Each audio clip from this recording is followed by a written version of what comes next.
Oh, thank you.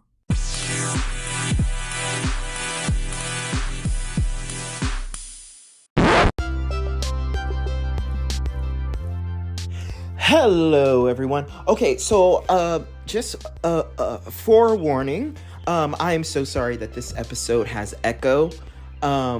My computer did something with my mic. I don't know what it was. It happened after the update of my software, and I was completely unaware of it until after this episode was recorded. So, apologies for the echo. You'll still be able to, get the point and the concept in here. You'll still be able to hear everything.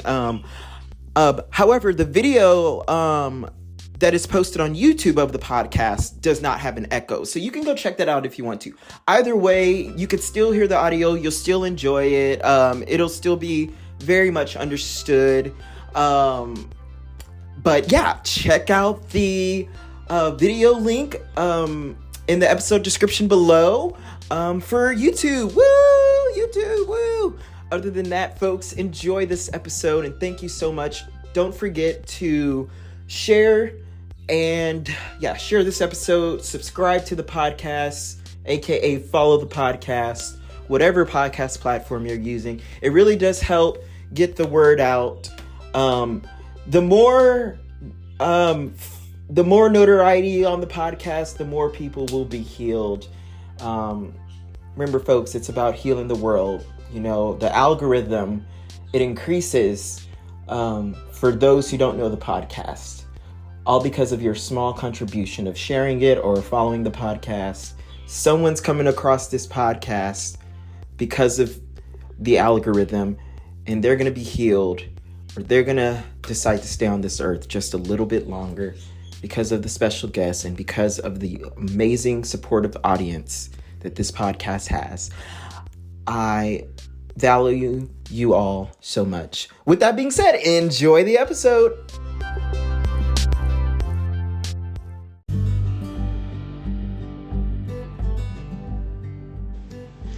Hello, everybody. Welcome back to another episode of Audibility Time. All-Star Season.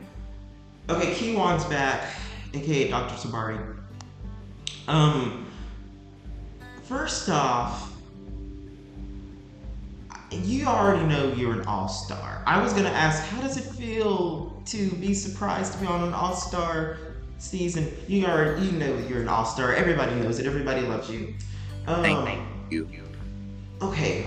But first, before we start, I just know this episode is going to be spectacular. We're going to be talking about.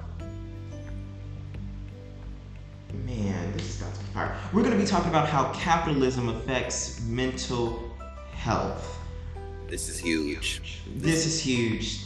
So with that being said, Tabari, take it away. Because I remember you had recommended this topic. Mm-hmm. Talk a little bit about it. Well, at the time, I just was really burnt out, and I was feeling like I was just really being lazy. I was looking at, I went to a high school that had a lot of high achievers, like valedictorians, people that have gotten into Harvard, Yale, like just really, like, especially where I come from, Detroit, it just meant a lot. A lot of people around me, super high achievers. And I always felt like my path to success or whatever was different. And I just feel as though when I was just looking at my life and the jobs I was taking and the jobs that I'm still in right now, not feeling fulfilled. Like I'm not doing the things that I genuinely want to be doing. And I feel like I have the choice not to be doing these types of jobs. Like, easy for everybody else. Also, partly discovering that I may have ADHD. So, and that being added on top of just working. And then also pairing this with, I had a close friend, and he, over the summer, he was navigating through some stuff, really stressed out by, he really woke me up to what was going on in the world and just the stress that comes with working. Any job, just working all the time. And it's not that we do have the option to work or not to work, but we really don't, because it's like survival of the fittest. It's like if we don't work, we don't live, we don't eat, we don't get health care, we don't get certain things. It's like you can't even eat without working. Right. And the reason why this meant a lot for me to bring up and to talk about with you, because I feel like it affects all of us on our spiritual level. And that's been the main focus for me, is spirituality. How can I be spiritually in tune if I'm stressed the fuck out? You know? But yeah, what are your thoughts on that? When you had mentioned that, just to begin with, and I told you, I was like, I have been talking about that just recently, capitalism and the societal matrix all together. They're both intertwined. It is part of the societal matrix. And the reason why I'm mentioning that, because folks that aren't watching this through video, by the way, the video link will be in the episode description below. Everything that he was saying, I was like nodding my head. I was just like, I feel that.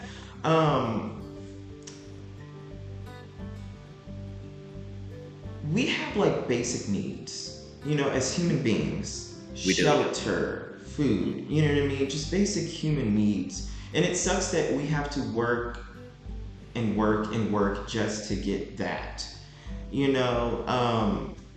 I'm not trying to go too political or nothing like that. However, for one of my policy classes, social work policy classes, I did research on some things, and our country does have the funds to provide food and shelter for every citizen in this country without raising taxes. Now, you're not going to hear that on the media, because it's not like they want to do it, because it's just more money out of the 1%. They're still going to be making a lot of money. They're just, like, for example, here's an example of the money that they'll be making. So they'd rather make 600 billion, and this is just hypothetically speaking, and then I'm going to tie it into your question. They'd rather make 600 billion and keep it all for themselves than make 500 billion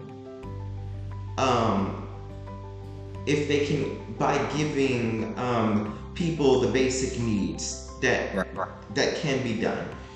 So it's just like they're still making a boatload of money. It's always about that $1 though that they gotta get. They just gotta get that one extra dollar. They're gonna make 600 billion regardless. It's just not gonna be, in a month. It's gonna be probably within 3 months. So it's just like, it's greed and the lack of patience, and that need for financial security. Because like you said, financial security, or the lack of financial security can impact one's spirit. I feel like, because that is a worry, that is a stress that is constantly on your mind. It's constantly being thrown at you. If someone drives by with a really nice car, whether they're in debt or whether they're not in debt, I don't know in that moment. I'm just looking, I'm like, wow, how awesome it must be to feel so financially secure that you have a Ferrari. I'm looking at people like that, and I'm not thinking, they're in debt. I'm thinking, wow, they have so much financial, spiritual security that they're able to just go out and buy a car that can pay for a house.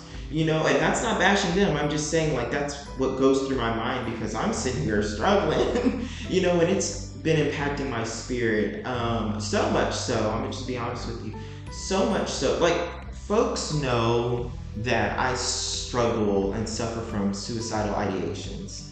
That's just a part of my mental illness with ERD, and the other mental illnesses that I do have. ERD, MDD, Um, Apparently, my ADHD is actually a mild form of autism, which most people's are. The thing is just like it looks almost exactly the same, and our doctors are just quick to say ADHD when really we have a mild form of autism. I don't think that they're taught. I don't know. I think that there's agenda behind it because if it comes out that many people have a mild form of autism, I think people are going to start blaming the vaccines that we're required to take when we're born.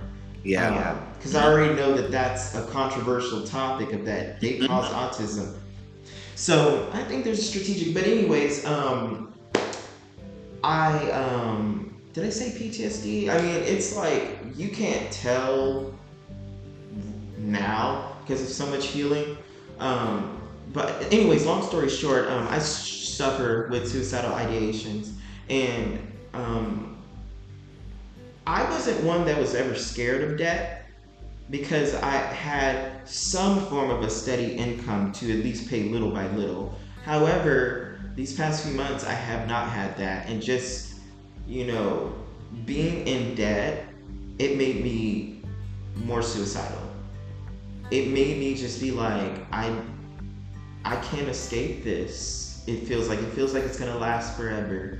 Now I've been able to I've been able to pay, I've been able to meet all the deadlines. For example, like the credit card deadline, pay a certain amount once a month. I've still been able to meet that. However, it's just been such an unnecessary amount of stress, and it's even more frustrating because I see the societal matrix. I feel like I'm outside of the societal matrix because it's like you don't really know that you're in a bubble unless it's popped. Because like the bubble, like you're in the bubble, and bubbles are mostly transparent. If you look really closely, you might be able to see something's different. There's a little like weird color within the bubble. Like you can, when a bubble hits the sun, you can see certain colors or something like that. Anyways, I popped that bubble unknowingly, unwillingly. It was thanks to just learning, doing extensive research, that bubble was popped. And now I'm glad the bubble was popped, but it hurts more. And the fact that I'm sitting in debt and they're charging interest, they want us to be in debt because that's more money for them. Not only are we paying them back the money, but we're also being charged extra, and so that is just that part of capitalism in and of itself recently has made me even more suicidal. I'm doing okay today, but it's just a reality. I do suffer with it. I just say it. The reason why I'm saying it so calm like this is because I just I want to just accept that part of myself, lovingly. I don't think me hitting it with the hammer is going to help it. I think me hugging it and loving it back together is going to be what's best for me. And that's been working so far. It's not like beating myself up for that. But anyways, yeah. And it sucks because I just felt like I'm a puppet in the societal matrix, aka capitalism. And it's of course been affecting my spirit. It's been so affecting my spirit. So I'm doing a lot better today because my school sent me some money, thankfully. But Real. I'm still right.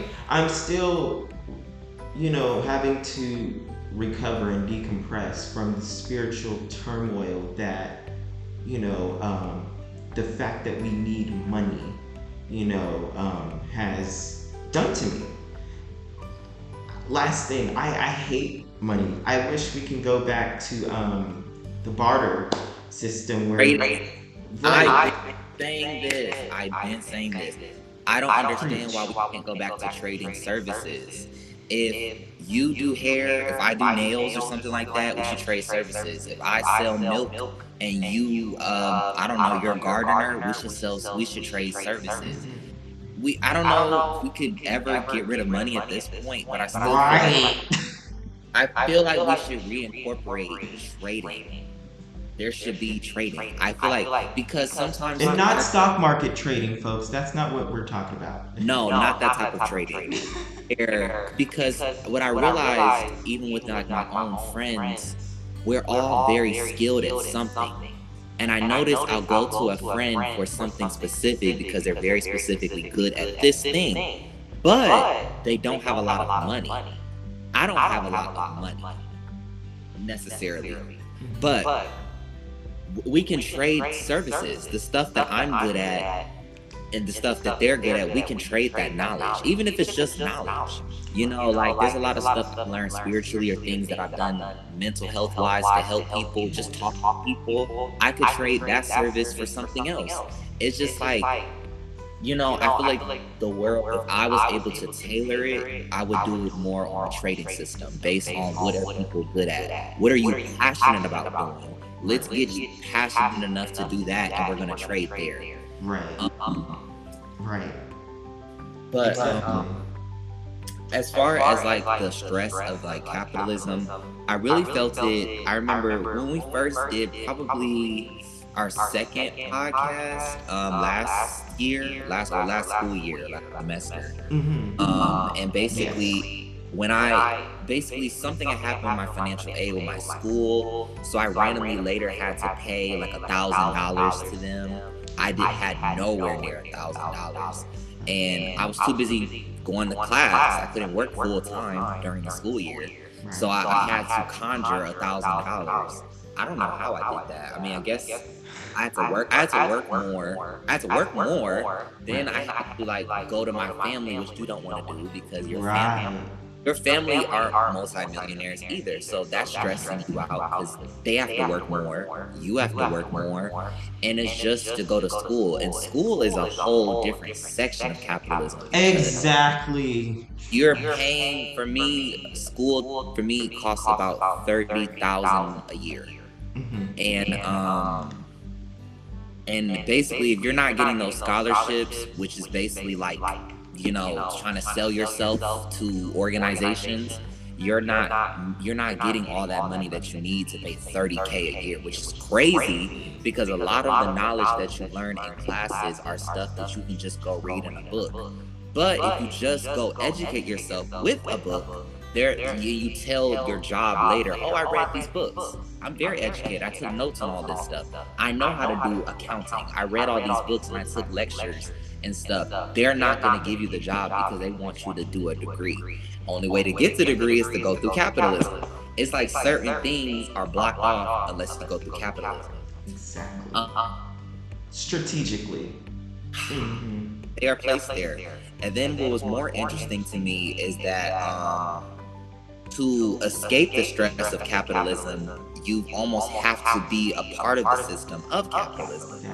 So I realized this through my own, just full transparency, through my own entrepreneurship like journey and the things that I do. Like I do like tarot, I talk to people, motivate people. Still working on that book. That's a whole separate conversation. Yeah.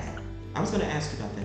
I realized that through that, I'm also just going to be put in the process of capitalism. I have to, you market what you're selling to other people so they buy from you, and it's more people that probably don't have a lot of money giving to you, and you have to convince them to keep coming back to you to give up their money. It's like a non-ending cycle of just being part of it and being stressed out by it and being part of it. Now, for how I personally have coped with this, I've coped with it through my own spirituality. You have to constantly remind yourself, and this will lead into another conversation, that your self-worth is not tied to your wealth. It's not the same. And I'll say that again, like your self-worth is not tied to your wealth. we base our value on what we have or what we don't have better.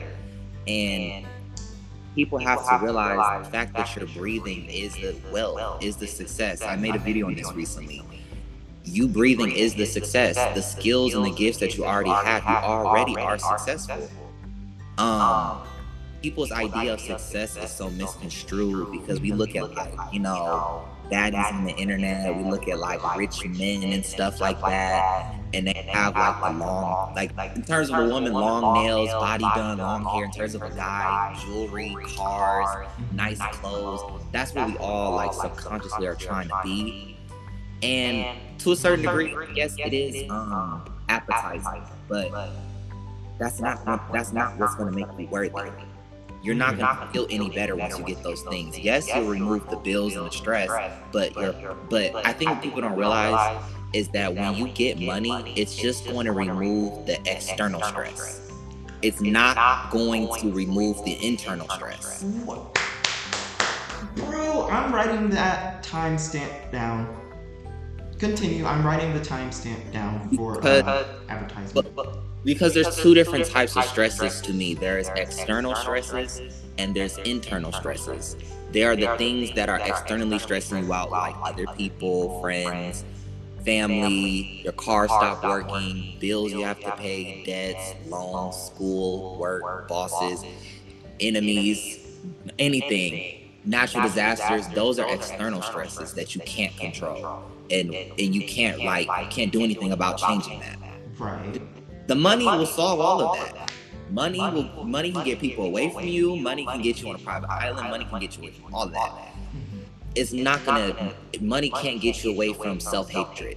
Get you away from the stuff that you don't like about yourself. It can't get you away from body dysmorphia. Can't get you away from depression. Can't get you away from anxiety. Can't get you away from loneliness. Can't get you from finding true love in a partner. Can't get you away from that. Right. There's certain things that money cannot buy, and I think I have to remind myself of that. And that's why it's so important to involve yourself in some form of a spiritual practice that separates you from your ego. Because your ego wants you to have the money and do for yourself, but you have to separate from that. Right. There was too many stuff that you said that it's just so amazing, and I don't know what to respond now because there's too many things that I want to respond. Oh my gosh, I guess the broader picture, the overall picture of what I want to say is, where's that video that you talked about? I want to put it in the episode description below. The video of the one that I made? Yes, it was on the TikTok. I'll send it to you. It's a TikTok I made, and it's just reminding people that, Don't send me the video. Well, I want to see the video, but send me the link as well, so that way I can. Okay. Okay. Mm-hmm. Yeah, I was just reminding people in that is that we keep thinking the success is outside of us. I had this epiphany literally yesterday. I was just at work, and I don't know. I get most of my epiphanies at work for some reason, and I was like, the success that I want is not outside of me. It's not a job. It's not something else. The success is in me. And I really sat down with that. The success is in me. If the success is in me, I just have to bring it out of me. Right. The success is my skills, my talents, my passions, what I'm interested in. That's my success. That's what's going to get me fulfillment, self-fulfillment. And self-fulfillment doesn't look like money, a certain level of money. Right. It's self-fulfillment and satisfaction. That's what we all want. That's why we go to jobs and get money and go to college and do this. It's all self-fulfillment. The reason why somebody wants to be a lawyer, you think you'll be fulfilled as a lawyer. The reason why you want to be an artist is it's fulfilling. And I realized we have to bring these qualities out. But capitalism won't allow you to do that. Capitalism wants you to go through a system to bring out what they want you to bring out. And it's about you bringing out the qualities that's best in you. Yeah. That's all. That's all it is. Success to me is just doing something you like to do and liking how you do it. Yes. Oh my gosh. Preach. Seriously. That's the thing. Capitalism can only do. Okay, how about this? Let me say it like this. It seems like capitalism, it's another distraction for us. It's another tool to help divide us. It's another tool to help suppress us. And like you were saying earlier, it's kind of like it is like you have to be a part of capitalism in order to make it more quote unquote livable. Because and this is what I'll say to that, folks. It's like, honestly, it seems like it's extremely hard, if it is possible, to escape it. So I think something cool that we can do, though, is be aware that, okay, we are in a capitalist system. And that's one of the things now. I love America, don't get me wrong. However, with any first world country, there are pros and cons, and capitalism seems to be more, prevalent and present in first world countries. But yeah, what was I about to say? So I got that point. See, I should have wrote all this down, but I was too busy just mesmerized with the wisdom. It was, yes. Thank Oh, like Beyonce said. I'll let you finish. Like Beyonce said, it's the soul that needs a surgery. You remember that song, Pretty Hurts? Like, you can have all these things. And capitalism, unfortunately, we have to we have to be in it in order to live. That's how they have it set up. Very, very strategic. It's very strategic, very well done. I will give the evil credit for that. It is very, very well done. They are very, very wickedly wise. And it just sucks that, the 1%, they're not really that a part of it. Well, I think they actually are, just to a little bit, because actually, no. We're the ones paying, not them. And I forgot what I was gonna say, but that's okay, because I may not have said what I wanted to say because I forgot, but I think I said what I needed to say. What I thought was interesting, what really opened my eyes years ago about capitalism, because I didn't realize, like you said, the bubble that you're in, you don't really notice in your reality so much sometimes, how much is affecting the world. What really got to me was the Notre Dame building in France. It caught on fire some years ago. I think it was like 2-3 years ago. And it caught on fire. It's like a big historical building in France that's been there like hundreds of years. And billionaires teamed up and got it fixed. Like, it was on fire, like really bad. They got it fixed within, I don't know, like a few weeks. And the problem was over. No one heard of it again. It's up and it's fine, it's fixed. Billionaire teamed together to fix it. I thought was so interesting about that was they teamed together, collab to fix a building. But then there's still Skid Row that exists in LA. Right. Still homeless people in every major city in the country. Every major city has homeless people. Detroit has homeless people. Chicago has homeless people. LA has homeless people. New York. All these places. And it's just interesting that billionaires teamed up with like 0.001% of their wealth and fixed the problem. And it made me realize how much the money and the power, money is like power in society. Right. And you could fix something. You could just fix it. Like, whatever problem that we're all having as a collective could just be solved with money. Like externally, it could just be solved. The homeless problem could just be solved. I'm gonna be writing stuff down while you speak, but I'm literally listening. That's why I'm writing down, taking notes. That's what's so interesting to me, that it's like when you have a lot of money, you almost can become like a deity on earth, because it's like you could just fix it. You could just fix whatever it is. And I feel like that's what makes us like crave money so bad, because we know it'll unlock those powers. But like I said earlier, it's not gonna be able to fix the internal stuff. Um, but I just thought that was interesting. Like they teamed together to fix that, but the problems that we're facing can be fixed too. Like I don't know. Like how Exactly. there inadequate housing, there's not enough housing. There's Right. plenty of land. There's plenty of land. That's also another thing. They trick us into believing there's too many people in the US. There's too many of us. That is a lie. There is not too many people. There's plenty of places.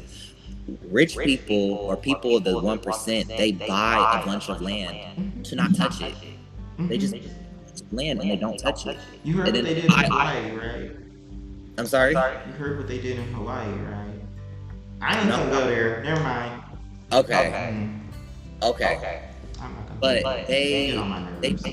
they buy a bunch of land and they don't touch it. They have like 5 houses, tons of acres, tons of land, 5 houses. It's insane. And then it's like they're like, oh, there's not enough land, there's not enough space, there's too many people, population control. No, the problem is capitalism. That is the number one problem. It's capitalism. Greed. Greed is one of the 7 deadly sins. Yes. And that is a prevalent issue. But that's why it's funny enough, because I actually aspire to attract a lot of money so I can be part of the solution. That's for right. me. I have a deep, like, I guess you could say bitterness or anger or passion when it comes to money that could just solve an issue. Like, to me, I just feel like, what is it to me to have billions and billions of dollars just to keep to me? I'm not gonna spend all this money before I die. I'm not gonna have it. Exactly. Yeah. If I just spend 2 million here, 2 million there, wouldn't hurt. Like a quarter to me. Exactly. And I could just fix a whole community's issue. Right. And that's for me what I aspire to do. But you know, even at this level, you got to do what you can. So right now, I make videos, I write things, I talk to people, I offer knowledge and resources as much as I And we'll can. put his TikTok will be also in the episode description below. So for all you TikTokers, y'all can go, check him out. Yeah, please do. 4 things Mhm. that it made me think of, and I'm glad I wrote it down so I can remember. I love what you just said. This is the thing. It's kind of like we gotta be a part of the system in order to change it. Yeah. And it's just like, because honestly, like if you want to just have even just the basic needs, you gotta be a part of the system. You can't escape it. But what we can do is be a part of it, be aware, and change it. Now we might not be able to change like the 1%'s mind. No, we're not gonna be able to do that. Because if they wanted to, they could. Like if they wanted to really, the 1% really wanted to help, they could. But that's the thing. That's why they're known as the 1%. They see themselves separate and different from us. They have a different type of pride and security that most people do not have. Money is power. Money can be dangerous. It is one thing to have money, and then it's another thing for money to have you. You know what I mean? So it's just like at the end of the day, the 1% think they have a lot of money, but at the same time, money has them. Because they're the ones just like, I gotta keep getting this, keep getting this, keep getting this. And that dollar bill is just sitting there looking like, look at these fools clamoring over me. Look at these fools hating and dividing each other over me. You know what I mean? That dollar bill, just sitting there living its best life, and everybody's killing each other, literally. Now, killing each other don't always look like guns. It looks like also neglecting this reality that our society, you know what I mean? There are people in our society right now who are starving. You know what I mean? And the 1%, if they so-called love this country so much, I would think that they would at least want to help even just a little bit. But no, they don't love this country. They love the money that this country gives them. They love the money that they can manipulate out of this country. So yeah, let me rephrase that. Yeah, what this country gives them, and by this country I mean us, the people. We're not taught to recognize. Guess what? Like we're giving these corporations. We're working so that they can get all this money while we just get a little bit. You know. But anyways, a part of my white collar criminals class that I recently just took, I loved that class. It was very hard, spiritually / and eternally, and it was also very hard because the professor. But that's fine. I can deal with hard professors. I don't care about that. But the hard part that I wanted to mention is, it helped me even more, get further from the societal matrix, which is what I want to do. Knowledge and wisdom can be a burden. Even a sacred Christian text says that, and ignorance can be bliss. I would not be as stressed if I was still in the bubble, but I'd rather be out of the bubble and be stressed, you know what I mean, than be in the bubble and be preyed upon, manipulated, still receiving damage. I just don't recognize it as damage because I'm just used to it because it's in the bubble, and this is the thing about being outside of the bubble, being outside of the societal matrix. Yes, there is stress, but there also is strength that comes with it. There's also growth, like the enlightenment and the awareness. That part also is such a blessing. It's like, of course it has its moments where it's burden, but it also has its moments where it's blessing. And I've noticed I've been able to grow. I feel like I'm going to be a different type of successful going forward in my life because I am outside of the societal matrix. And this is not bashing anyone who is inside the societal matrix. It is hard to break out. I didn't break out on my own. I didn't even want to break out. I didn't even know that I needed to break out. And that's how they have it set. You know what I mean? They're just like, yeah, you have freedom, but really, it's still in the box. You just got a little bit more room in this box, but it's still in the box. It's limited freedom. It's restricted freedom. Secondly, when it comes to, that's what I was going to mention. So, you know how people say, because it's true, no one is above the law. No one. But money is above the law. Money is above the law. And if money has you, you will be fine. And I'm not going to get too much into this, but folks, this is literally a reality. When corporations, it's very rare that they get caught. That they go to court. There we go. It's very rare. But when they do and they actually go on trial, which is extremely even more rare, the law bends for them. So when it comes to this, and this is literally what I've been researching, this is what I learned in class. Honestly, I feel like if the government knew that my teacher was teaching this, I think he'd be shot. But, and researching all these texts, hearing what the professor's saying, seeing the videos, and all this stuff. So this is how the corporations get tried. Y'all ready, folks? So they just have to prove that they didn't mean to harm others. It doesn't matter how many people's money they stole. It doesn't matter. The damage, it doesn't matter the damage, it matters what was their intent. And of course their intent was to take money, but it is very easy to prove that their intent was not to steal money from all these people. It is so easy, folks. That is literally their reality when they go to court, if they go to court.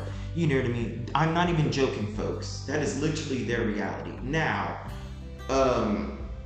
if you who are not in the 1%, if you still who are middle class or lower class, if you steal money, or how about this?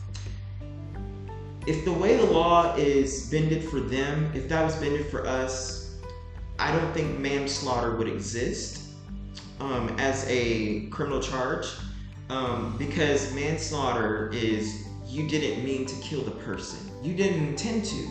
But guess what? The damage is done. People's families are crying and hurting. It doesn't matter. You killed the person. And that's even if you'll be charged with manslaughter. A lot of people just get charged with second-degree murder. But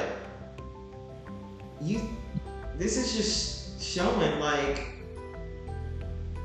money is above the law. It is. It is. You can pay people off, which they do a lot. You can pay the judges off, which they do a lot. And I'm not bashing the judges, because I'm sitting here in this capitalist society, and by capitalist society, I mean the global capitalist mindset that many countries have. It's just a thing, it's just that first world countries tend to have it a lot better. It's the pros and cons with a first world country, folks. Nothing's gonna be perfect.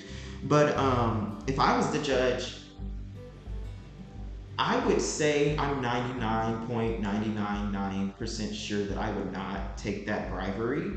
However, I don't know, because at the end of the day, I am not a part of the 1%. Therefore, I still have to be in the grips of capitalism in order to live. So it's just like, I might take the money in order so that I can live and that I can help others live. Because I have a very disgusting relationship with money. Like, I hate money. My father was a pastor. The man was wealthy. Did I get to enjoy some of that? No, not really. But I've seen how money can have someone, and how money can be more important than those that you're supposed to love. Anyways, so that's that. And then the last thing is, the last two things, I'm gonna be quick. I'm gonna be quick. I realize I've been rambling.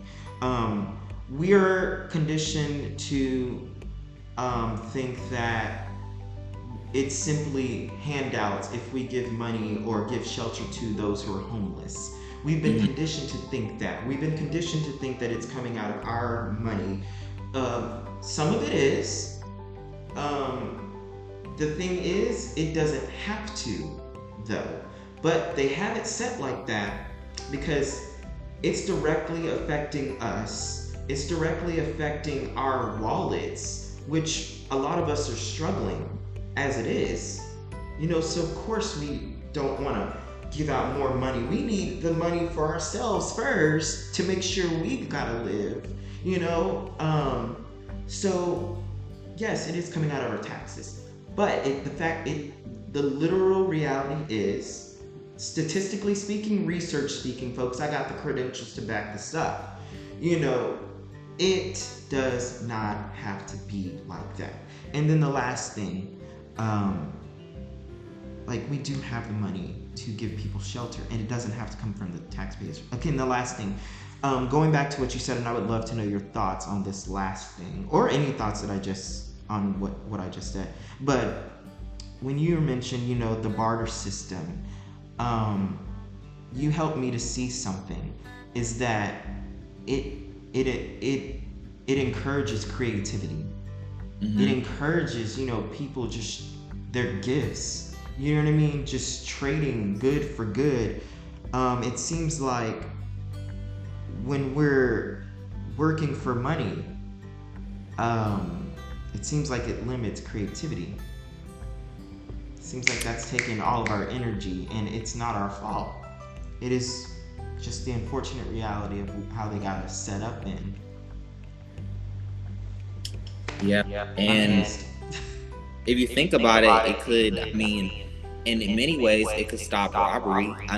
People are usually getting robbed for money. They're usually robbing banks for money. But if we started to put the focus of wealth on our abilities, on who we are, I mean, what are they gonna do?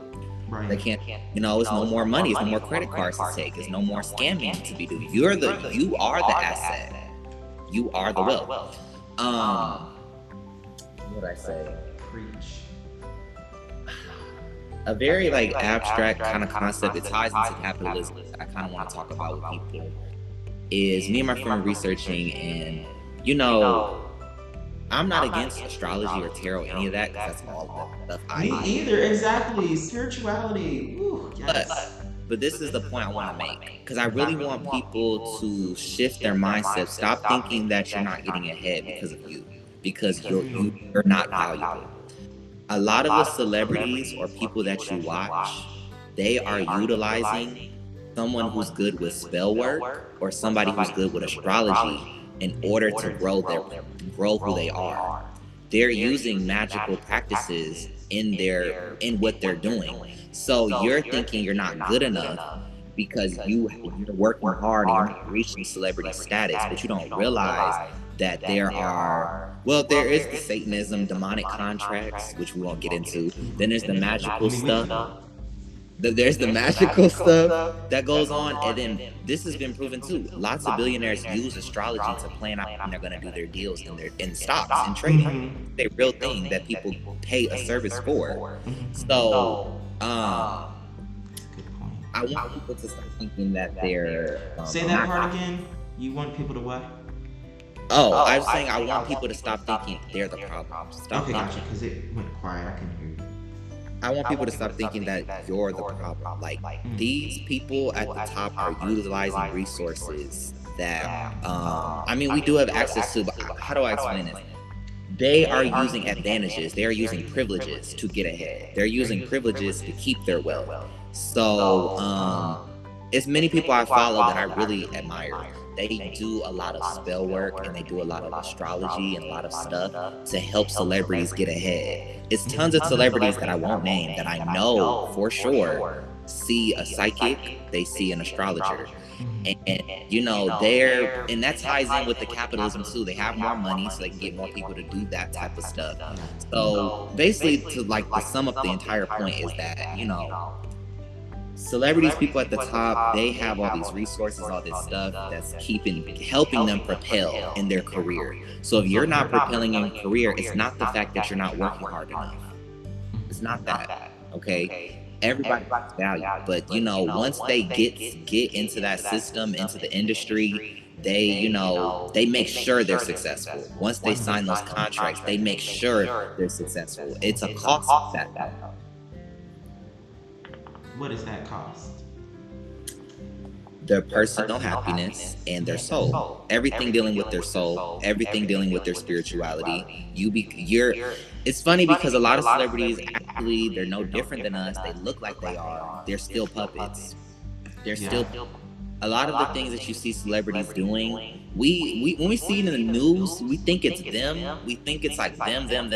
It's not them. It's always somebody above them that they can't say that is doing something to them. They are a puppet. And as much as we may feel like puppets, they are too. So I just want people to realize that. Don't even put your stock into celebrity. Don't put no stock into these people above you with all these followers. They are probably struggling just as much as you are, just maybe not externally, but internally, they're going through it. They are a slave to the system too. Celebrities playing into capitalism and probably stressed out, but they're not going to show us that. Because they get told, you gotta get surgery on this, you gotta get surgery on that, you gotta look more appealing, you gotta show more. Imagine you just want to go to a red carpet and wear what you want to wear, but you're under this contract or deal where you have to wear this outfit. You wear this outfit, you go on the red carpet. Everybody in society is calling you ugly for this outfit that you wore. You're getting depressed because it's something that you had to wear. You come out with music, everybody's like, this album is horrible, this music is horrible. It's something you had to make because the industry told you had to do it. This could be a whole nother episode, couldn't it? I'm glad I'm not a celebrity, because what we just talked about, we get shot. Oh, they would come after us. Oh yeah. Oh no, I couldn't talk about this. Like the more that I probably go up in following, and as I grow and expand online and stuff, it's sad because I feel like maybe I would have to be quieter about that topic. But Same, exactly. that topic, it's not a conspiracy theory. This is truth. It's Like right. We're I just taught to think, oh, that's conspiracy. No, folks, that comes from some. It's literally true. It's literally true. Please take it from me. I am connected. I follow in close rankings with these people that do the spiritual work for the celebrities, and celebrities depend on them. Down to basketball players winning their games. That has an influence. That has a everything is fake. Basically, all this media, all this stuff that we be consuming is fake. You're thinking you're since you're overweight or you look like this, you're not worthy. You're working as a janitor, you're not worthy. You're a college student, you're broke, you're not worthy. Get rid of that mindset. That's the part I'm just clear of. Get rid of that. Because the people that you're glamorizing, that you have on your wall, are popular. Right. That's the thing. Another thing that you made me think about is how they are the top, the higher evil powers. And I'm not saying necessarily demonic at this point. I mean, in this context, for this, I'm saying like the humans, or the ones that look like humans. Is they're depending on the internal insecurities and torment and turmoil that capitalism brings upon us. They're depending on us to see ourselves as not worthy. They're depending on us to compete against each other. Because guess what? If we're competing against each other, we're not looking at the higher ups, are we? We're not looking at I'm not gonna get started on this, but here's an example. Is police departments are puppets. We're going to attack the police because it keeps our eyes off of the real things. I'm just gonna leave it right there, but there are a few corporations that it literally and folks, I'm saying that if y'all do research, I'm sure you're probably not going to respond how I responded. I just struggle with suicidal ideations. I suffer from it. That's just been a thing for forever. But in my policy class, I almost quit my major. And I didn't go to class for 2 weeks. In one of those weeks, I was extremely suicidal because I was enlightened and did research on the reality behind there's some corporations and that are the higher ups. And folks, it had to been some stuff for me to do to make me respond like that. So I'm not gonna go into it, but I want y'all to see something symbolic is my response to the truth of what they don't want us to know. It really impacted me for those 2 weeks, folks. They are depending on us to compete with each other. They're depending on us to not see our worth. They're depending on us to attack a puppet. You know what I mean? They're depending on us to attack the leaves on the tree because that distracts us from getting to the actual root. They need us to succeed, but they don't want us to know that they need us to succeed. Because without us, without middle class and lower class, they can't succeed. But they need us more than we need them, trust me. But they need us. But we're not gonna be taught to see that. The media is gonna make sure that we come at each other and all that good stuff. The media is It's run by those corporations too that run the prison. But let me shut up. Let me be quiet before I get shot. It all ties together. All of it. It's so much false. It's so much, like you said, so much stuff is not real. Everything is perception. Fake. Everything is fake. Mm-hmm. Think about how easy this is. If I go on my phone and I make a video talking about, oh my God, is yours pink? No, oh, is that your shirt? Oh, okay. I thought it was pink. I was about to say twins. No, it's a tarot card. What I was let's say. Oh, if I go on my phone and I make a video, I can say anything, and people will believe me. I can say anything. Perception is everything. I can say this happened to me. This happened to me. This is what's going on in my life. I can make up a whole storyline. People will believe me. Probably go viral. They believe me. And no one's going to be able to get the truth. So right, no one's going to be able to checks and balance and hold accountable because you can. Yeah, I could just be really on the internet. You can just be who you want to be, but think further than that. Think about media. Think about corporations, especially put the money towards it. So if somebody tries to go investigate, they can't because they have the money to make sure you can. So this looks like truth because you are blocked from the lies. Like you can't see the lies because they pay people to make sure you don't see the lies. But you can really do anything. But I say to I don't want to leave the people unmotivated. But I know. That's why I'm about to write something down too. In order to supersede this stuff is to be reminded of your personal value. You're more than just a human.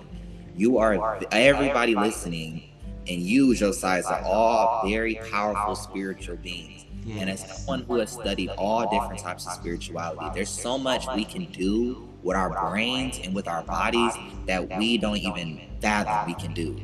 We are so powerful, and our power is being constricted, especially as African people. As African people, we have a lot of deep-rooted power. And don't allow capitalism to bring you down.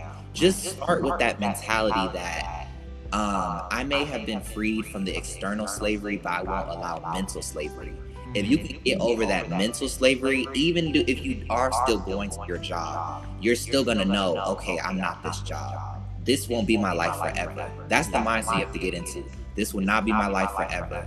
I have a plan out of this. There is a way out of this. I am not a slave to this job. I am not a slave to society. The dream that I have, I can have it. Okay. It doesn't have to come hard. I shouldn't have to stress. I shouldn't have to work for 60 hours a week. I shouldn't have to do that. I will have rest. I'm going to take time to remind myself how powerful I am. And that's going to take connecting with God in your own way. Have a close relationship. If you could just keep connecting with God, you'll understand that all this stuff is fake. All this stuff that other humans are doing to me, it's not real, and it's not going to hold me back. Because I can supersede this stuff. Like, yeah, I'm working right now for me. Yes, I'm in college. Yes, I have a job and all this stuff, but you're aware. You're aware, and it's no one makes a change by being like everybody else. You know what I mean? So it's just like you're aware because we can make capitalism work for us to an extent, you know. And like you said, like, you know, whenever you get your millions and billions of dollars, you're going to help people as well. You know what I mean? Like, hope the people listening will do the same. If we all can just do that and do our best, we can make stuff happen on our own. Fuck them. We don't need them. Right, exactly. And I was like, folks, like this is we can stand together, and because they're just 1%. They're 1%. All these people in this country, and then you got 1%. There's a lot of people in this country. You know, it's just like millions of us people. They are just very wickedly wise because they can turn, you know. That's okay. The best way to defeat numbers is to distract them.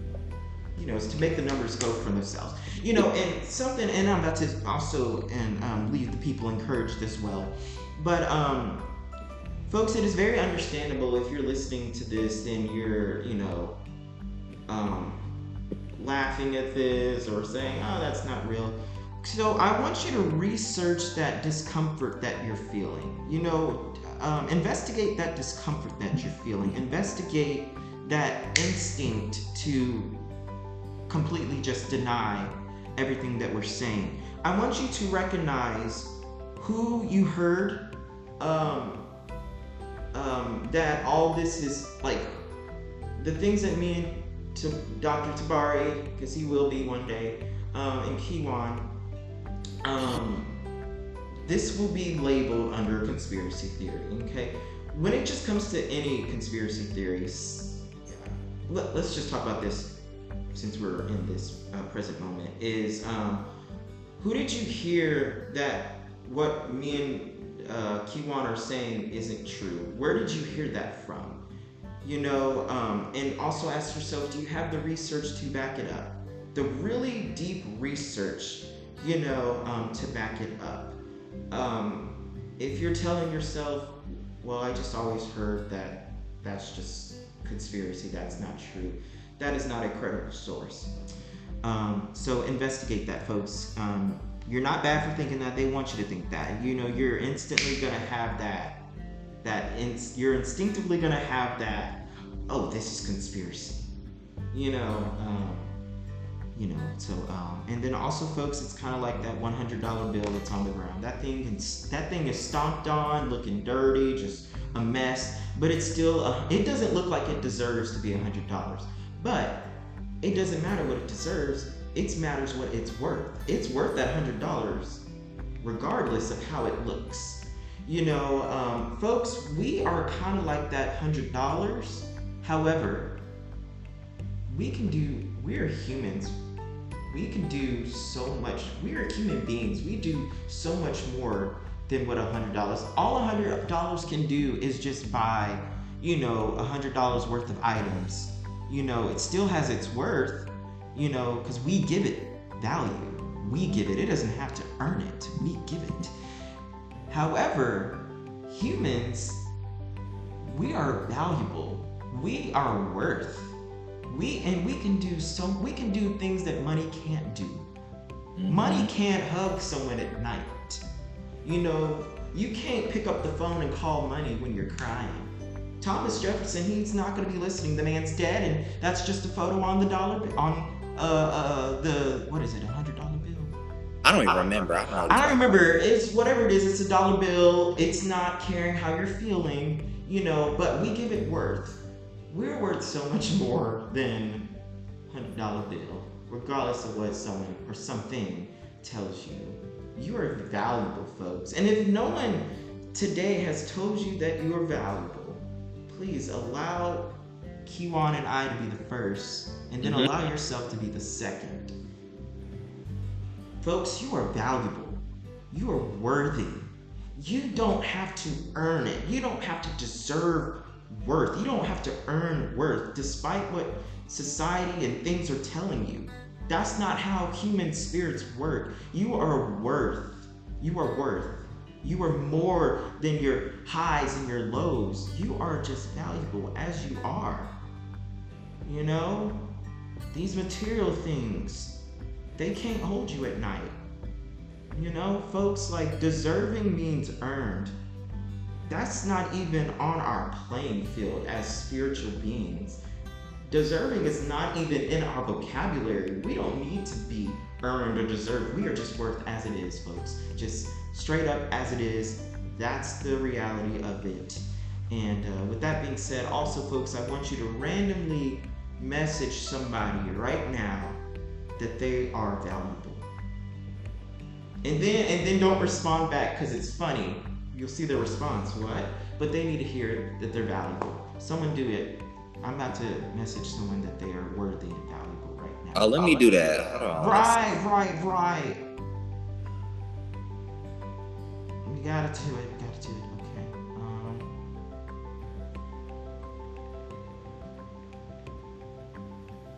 I don't know how to spell the word. Oh, yeah. Yes, I do. Let's see. You are valuable.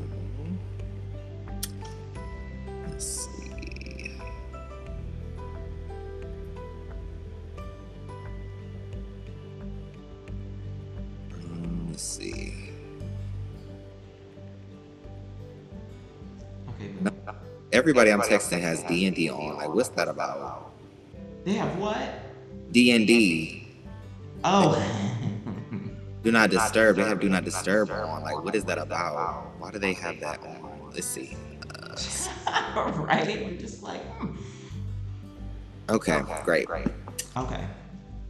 Fabulous. All right, folks. This has been another episode of Vulnerability Time. Y'all know we will see Kiwan in the future. I mean, seriously, season 5, I haven't even planned on that thing's coming out. It's so funny. I remember when I was listening to you and Ajna Saraj on this podcast, and I was listening to it that same day. It was so funny. I was at work, still listening to it, and then you messaged me while I was at work, and it was so funny. I was like, wow, I got to be like the next person after her, like on this podcast. Like that was so special to me. That really did, and I feel like that really helped me propel myself confidently to take myself serious. You know, this was the baseline for everything that I'm doing now, really. You're about to make me cry. That is beautiful. Exactly. And I really believe in just like everything that you do. Like, your videos have inspired me. With this podcast, everything you do is something money can't buy. The impact that you give on people, money can't even describe the impact you're having on people that have been involved with your process through this podcast. I receive it. I receive everything that you just said. I receive it. And, you know, like you said, it's that honor, the fact that you could be on this podcast, you know, after Queen Ajna.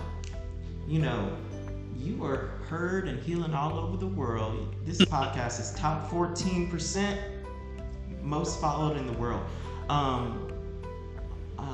And you're heard in over, I don't feel like counting all that, but many, many, many countries. I'm not going to count all that right now. Incredible. My mouth is dry. I'm not counting all that right now. But thank you, everyone who's listening. We will see Dr. Tabari, aka Kiwan. We're speaking it into existence. He's not a doctor yet, but we're speaking it into existence. Absolutely. Exactly. All right, folks. See y'all next time. Bye. On another episode of Vulnerability Time for whatever we will be talking about. Okay.